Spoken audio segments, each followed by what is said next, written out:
उसके प्रति संस्कार उतने गहरे होते हैं।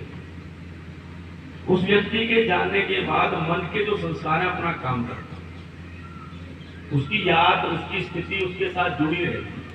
तो कई बार सपने में व्यक्ति बहुत आता है, कई बार ऐसा लगता है जैसे मेरे पास ही खड़ा हुआ, ऐसा लगता है। ये सब मनोविकार है, ये सब मन के भ्रम है, क्योंकि मन में वही बात बार बार समाई हुई है ना, बार बार हो जाती है, सपने भी ऐसे आएंगे। तो इस प्रकार के सपने मुझे मेरे पिताजी को मरे मेरे अंदाज में 13 वर्ष हो गए, मुझे बहुत बार सपने में आते हैं। मेरी माँ भी आती है सपने में, मेरे चाचा भी आते हैं, मुझे तो मेरे गांव के तो मेरे जो घनिष्ठ है वो बहुत आते हैं, सब मरे हुए वो। तो मैं कहूँगी भूत थोड़ी आती, वो मेरे उनके जुड़े मेरे साथ में व्यवहार रहा है, देखेंगे, सुने, बातचीत करेंगे, तो हम क्या समझ लेते हैं कि वो तो जिस अपने में आया है तो भूत बन गया थी, उसको तो जो बड़ी दिक्कत में है, कुछ लेना पड़ेगा। कुछ बहकाने वाले पंडित लोग कह दिए तुम्हारे पितर नाराज हो गई, तुम्हारे पितर दोष हो गया।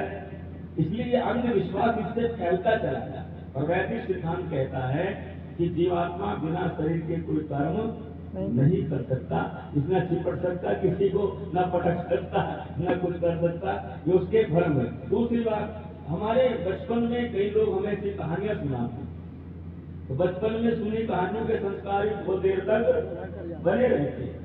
और यदि कोई कहते हैं कि इस पेड़ के ऊपर कोई भूत रहता है, बचपन से सुन रखते हैं, तो हम जब उसके पास गुजरते पत्ते भली मिले तो संस्कार हमारा जागृत हो जाता है।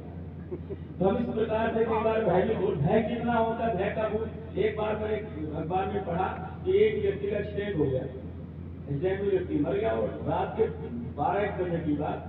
अब वो चौकी थी थोड़ी दूरी पर, थाना दूर था और शहर वहां से दूर था। तो चौकी वाले पुलिस वालों ने देखा एक्सीडेंट हो गया 10 बजे, उन्होंने कहा आप कहाँ ले जाए, शहीद मोर्चरी में ले जाएंगे, पोस्टमार्टम समय होगा, डॉक्टर नहीं मिलेगा। अब से कहाँ रख के सड़क के किनारे ही उसको लिटा दिया, उस पर सफेद चादर डाल दी, और 2 पुलिस वाले उसके पहरे में लगे, कुत्ते की कीमत को नुकसान पहुंचा। तो कहने लगे थोड़ी देर बाद, बोले तो पड़ा तो वही ना, कुत्ता की को लेने की जाता तो नहीं, मरा कहाँ जा रहा, थोड़ी दूर जाकर चाय पिया मैं। तो रात आ जाए थोड़ी दूर पर चला, दोनों जने वहां चाय पीने के लिए चले गए। इतने हमारे पागल आ गया पीछे। अब पागल ने कोई पड़ा है, तो पागल ने मुर्दा तो डाल दिया नीचे सड़क के जमीन में, उसको ऐसे धक्का दे दिया और चादर ओढ़ के अपने आप पड़ गया उसको रोक के। अब वो दोनों जने चाय पी करके आए, दोनों बीड़ी पीने की आदत थी। उसने कहा भैया बीड़ी लगा ले 2, इसने कहा 2 नहीं 3, इसने उनके जैसे कहा 2, और जैसे कहा 2 नहीं 3, दोनों ने दौड़ लगा दी।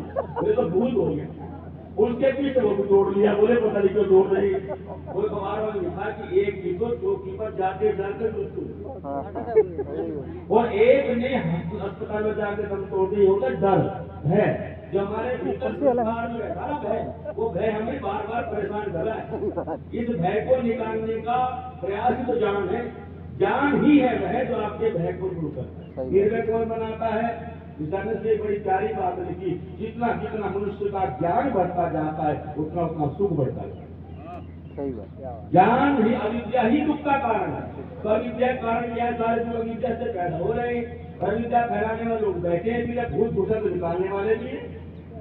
हमने कहा जैसे कैसे घुसे वैसे निकालने वाले यही नहीं। एक दिन मैंने देखा एक गाँव में, उधर बहुत दिन की बात है, तो वो एक महिला को पकड़े हुए थे। वो कह रहे कि हमारी बहू में तो 8 भूत थे, 8 भूत। मैंने कहा भूत है कि भूतों की मैं कटोर बनाई तुमने भूतों को, ऐसे सारे भूत। तो ऐसा भ्रम लोगों में, और ऐसे भ्रम में कई लोग मानसिक रोगी हो जाते हैं, और मानसिक रोग हम क्या समझ लेते हैं? भूत और प्रेत मान लेते। इस सिद्धांत ने कहा कि 2 प्रकार के डॉक्टर होने चाहिए। एक डॉक्टर वह है जो शरीर का इलाज करते हैं, एक डॉक्टर हैं जो बुद्धि का इलाज करते हैं। तो शरीर का इलाज करने वाले डॉक्टर तो वह है सर्जन, और बुद्धि इलाज करने वाले विद्वान डॉक्टर हैं, एक व्यक्ति की बुद्धि का इलाज करते हैं। इनके सानिध्य में रहोगे तो बुद्धि ठीक है। फिर एक भ्रम